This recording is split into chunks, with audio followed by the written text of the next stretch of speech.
बुलबुल और सोने की बूंदें।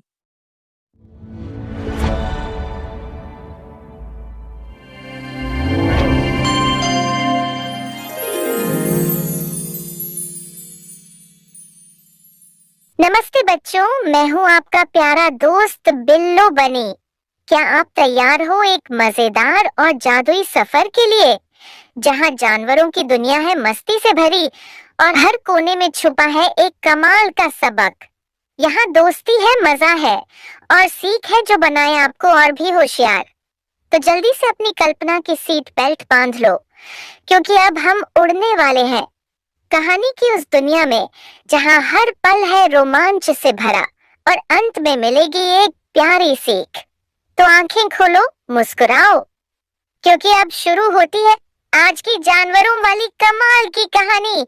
हरे भरे जंगल छपछपपुर में रहती थी एक नन्ही, चंचल और बहुत ही जिज्ञासु बुलबुल, बुल्ली। बुल्ली को ऊंचे पेड़ों में उड़ते उड़ते गाना गाना और खोखले तनों में झांकना बहुत पसंद था। एक दिन जब बुल्ली एक पुराने बरगद के पेड़ की खोख में झांक रही थी, तभी उसकी आंखें चौंधिया गईं। पेड़ के अंदर कुछ चमचमा रहा था। बिल्ली ने अपनी चोंच से धीरे से उसे छुआ। वो थी सोने की बूंदें, छोटे छोटे चमकते कण जो सूरज की रोशनी में तारे जैसे जगमगाने लगते। जैसे ही बुल्ली ने एक बूंद छुई, उसे महसूस हुआ कि जैसे पंखों में बिजली भर गई हो। वो पहले से तेज उड़ रही थी और आवाज भी मीठी हो गई थी। ये तो जादू है। बुल्ली चहक उठी।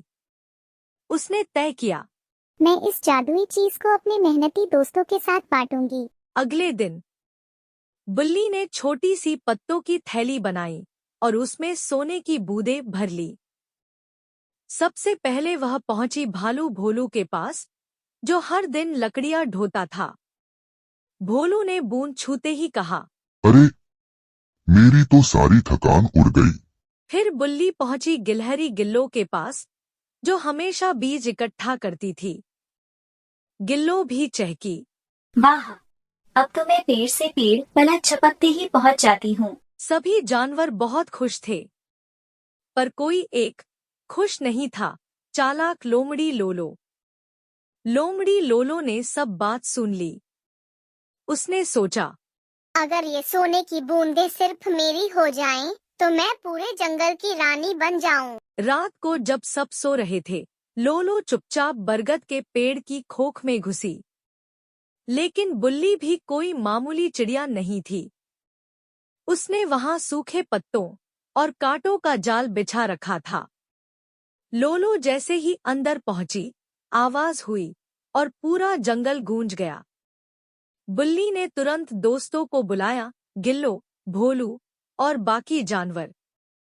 सभी ने मिलकर लोलो को रोका और समझाया। जादू की असली ताकत बांटने में है, छीनने में नहीं। लोलो ने शर्मिंदा होकर माफी मांगी। अंत में अब जंगल में एक सुंदर सा सोने की बूंद केंद्र बन गया, जहां मेहनती जानवर आकर थोड़ी सी बूंद छूते और आराम पाते। और इस चमत्कारी बदलाव की वजह बनी हमारी प्यारी समझदार बुलबुल बुल्ली। शिक्षा, जो चीज बांटने से बढ़े, उसे छुपाना नहीं चाहिए। तो बच्चों, आज की हमारी मजेदार कहानी यहीं खत्म होती है। क्या मस्ती भरा सफर था ना ड्रीमलैंड में। हमें तो बहुत मजा आया और उम्मीद है कि आपको भी आई होगी मुस्कान। अब बताओ जरा सोच के, अगर तुम उस जानवर की जगह होते तो तुम क्या करते? हमें कमेंट बॉक्स में जरूर बताना, हम पढ़ेंगे हर एक जवाब।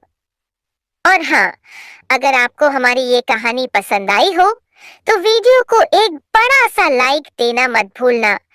और ऐसे ही मजेदार कार्टून देखने के लिए ड्रीमलैंड चैनल को सब्सक्राइब कर लो। हम फिर मिलेंगे एक नई कहानी और नई सीख के साथ। तब तक के लिए बाय बाय। ड्रीमलैंड की दुनिया में फिर मिलेंगे।